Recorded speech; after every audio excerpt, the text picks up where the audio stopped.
एक गांव था। उस गांव में एक शोभा नाम की औरत रहती थी। उनकी 5 साल का एक बेटा था। उनकी पति नहीं थे, उनकी पति को मृत्यु हो चुका था। और जब उनकी पति के मृत्यु हो गया तब से वो शोभा आदमी का घर में काम करके अपना बेटा को पोषण पालन करने लगी। जो घर में वो काम कर रही थी वो घर का औरत है, उन्हें रोज बासी भूसी ज़्यादा करके देती थी। वही लिया करे शोभा अपना बेटा को खिलाती थी, खुद भी खाती थी। उनकी इसी तरह से गुजारा हो रहा था। देखते देखते जीवित भगवान का व्रत आ गया। शोभा कहती है कि काल तो जीवित भगवान का व्रत है, उपास रहकर मैं कैसे काम करूंगी। शोभा नहा के खाए के दिन मालकिन के घर जाती है, काम करती है। मालकिन से कहती है कि मालकिन आज मुझे कुछ दे दीजिए कि मैं रात को बनाकर आज सुबह जीवित भगवान को भोग लगा सकूं। मालकिन देती है उन्हें खूदी चावल।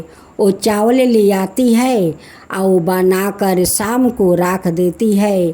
खुद बच्चा को खिलाती है, वो खाती है और एक कटोरा में निकाल कर रख देती है। सुबह मरवाला को और चिल्लू सियारिन को दे दूंगी। और शोभा आधे खूदी को वो रख देती है कि काल तो मैं उपास रहूँगी, काम करने तो जाऊँगी नहीं। यही खूदी रात को बनाकर अपना मुन्ना को खिला दूँगी। सारा दिन शोभा उपास रहती है। शाम को पहर सभिन को साथ वो नदी स्नान करने जाती है। वही पर जीवित भगवान को गाथा सुनती है। गाथा सुनकर आती है, अरेर बरेर से मिलती है। घर में आकर वही खूंदी को बनाकर अपना मुन्ना को खिलाती है। जो भात बाच जाता है उसे ढाक कर रख देती है।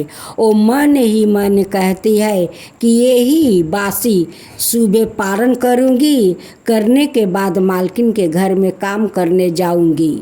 जब मालकिन कुछ देगी तो लियाकर मैं गरम गरम बनाऊंगी, अपना मुन्ना को खिलाऊंगी, मैं भी खाऊंगी। यही सोचकर शोभा वो भात में पानी मिलाकर ढाक कर रख देती है। शोभा अपना मुन्ना से कहती है कि मुन्ना रात का भात है, तुम भी खा लो, मैं भी खा लेती हूँ।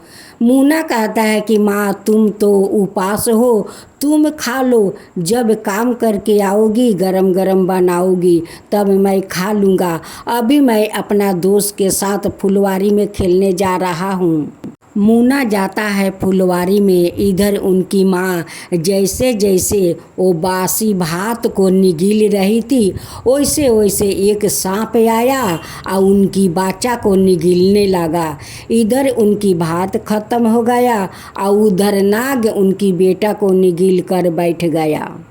जब शोभा काम करके आती है वो गरम गरम वो खाना बनाती है, दाल सब्जी बनाती है। अब बना कर कहती है कि नहीं, पहले अपना मुन्ना को फुलवारी से ले आऊं, तब जाकर हम माँ बेटा दोनों मिल कर गरम खाना खाऊंगी। शोभा फुलवारी में जाती है, चारों ओर अपना मुन्ना को खोजती है लेकिन मुन्ना को पता नहीं है। वो सभी बच्चों से पूछती है कि मेरा मुन्ना कहाँ गया, तुम लोग के साथ तो खेल रहे थे, कहाँ गया। वो लोग कहते हैं कि मुन्ना तो उस गाछ के पास बैठा हुआ था, उसका बाद हम लोग मुन्ना को नहीं देखा। अब तो शोभा अपना बेटा को खोज खोज कर पागल हो गई है। वो रोती है, गिड़गिड़ाती है कि मेरा मुन्ना कहाँ चला गया, मेरा मुन्ना को कौन ले गया। उसी समय जीवित वाहिनी एक बूढ़ी का रूप धारण करते हुए वो आती है। पूछती है कि बेटी क्या बात है, क्यों रो रही है, क्या हुआ। कहती है कि माता मेरा मुन्ना नहीं मिल रहा है, ना जाने मेरा मुन्ना को कौन ले गया, कहाँ चला गया, मेरा मुन्ना को कोई पता नहीं है माता। बूढ़ी माँ कहती है कि बेटी आज तो तेरा पारण था, तू पारण कर लिया। कहती है कि हाँ माँ, मैं तो पारण कर ली। वो कहती है कि बेटी तू बासी से किया है या गरम से। कहती है कि नहीं माता, मैं तो आदमी के घर में काम करती हूँ, वो जब देती है तो लिया कर मैं बनाती हूँ। रात का बासी भात था, वही भात मैं पारण किया है माता। बूढ़ी माता कहती है कि बेटी घोर अनर्थ हो गया है, तेरा बेटा अंतरिक्ष हो गया है, तेरा बेटा अब नहीं मिलेगा। अब तो शोभा वहीं पर गिर कर रोने लगती है। कहती है कि माँ, मेरा तो एक ही बेटा है, मेरा तो पति छोड़कर चला गया, उसी के सहारा तो मैं जी रही हूँ। अगर मेरा मुन्ना नहीं मिलेगा तो मैं जी कर क्या करूँगी माता, मैं अपना प्राण त्याग दूँगी।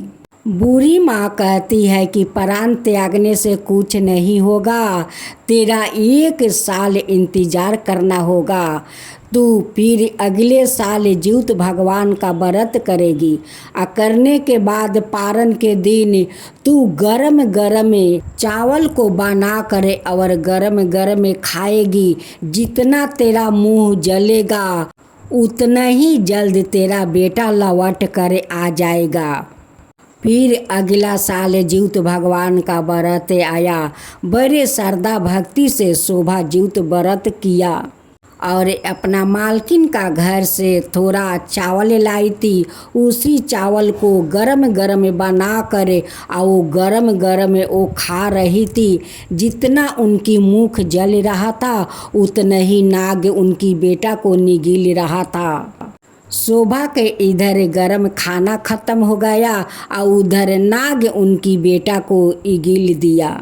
जब शोभा उस फुलवारी में जा रही थी, वैसे ही वही बूढ़ी माँ उनकी बेटा को हाथ पकड़कर वो ले आ रही थी। कहती है कि ले बेटी, यही ना तेरा बेटा है। कहती है कि हाँ माता, यही तो मेरा मुन्ना है। शोभा बूढ़ी माई से पूछती है कि माता, आप कौन है, आप कहाँ रहते हैं।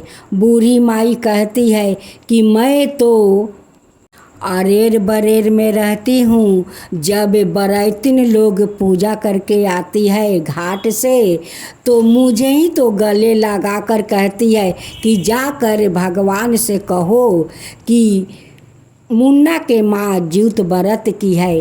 वही खबर तो मैं भगवान के पास पहुँचाती हूँ। मैं ही तो ज्योत वाहिनी हूँ, मैं ही तो ज्योत वाहन के बहिन ज्योत वाहिनी हूँ। सभी मुझसे गले मिलते हैं, मुझे राख कर उस पर फूल पत्ते चढ़ा कर सभी बरातिन कथा सुनती है, उस अरेर बरेर से भी मिलती है। तब ज्योत वाहिनी कहती है कि बेटी, तेरा बेटा को तो नाग निगल गया था। तू बासी भात जो पारण की थी उसी के कारण नाग तेरा बेटा को निगल गया था, लेकिन तेरा बेटा को सुरक्षित अपना अंदर में रखा था। देख, आज तेरा सामने तेरा मुन्ना है। देख बेटी, ज्योत भगवान का बासी पसंद नहीं है। तू गरीब है तो क्या है, तू काम करती है तो क्या है, तू उस घर से मांग कर लाना और उसी को गरम गरम बनाकर पारण करना, क्योंकि ज्योत भगवान को बासी पसंद नहीं है। जो भी हो, आटा हो, चावल हो, खूंदी हो, उसी को बनाकर आ तू गरम गरम पारण कर बेटी। कभी भूल से बासी तू पारण मत करना। देख, आज तू भूल से वो बासी से पारण किया और उधर नाग तेरा बेटा को निगल कर बैठ गया था। लेकिन ज्योत भगवान का असीम कृपा है कि किसी को जीव नहीं लेते हैं, वो जीवन देते हैं, जीवन दान देते हैं, लेकिन जीवन नहीं लेते हैं। इसीलिए सब माए अपना संतान के लिए ये जीवित पुत्र का व्रत करती है। आ गरम गरम भोजन बनाकर वो पारण करती है। आ 12 श्रद्धा भक्ति से जीवित भगवान का 24 घंटा निर्जला उपवास रह कर वो व्रत रखती है। तो देख बेटी, तू अरेर बरेर से मिलकर यही कहती है ना कि हे अरेर बरेर, भगवान के पास जाकर बोलना कि मुन्ना के माँ आज जीवित व्रत की है। वही खबर मैं भगवान के पास लेकर जाती हूँ।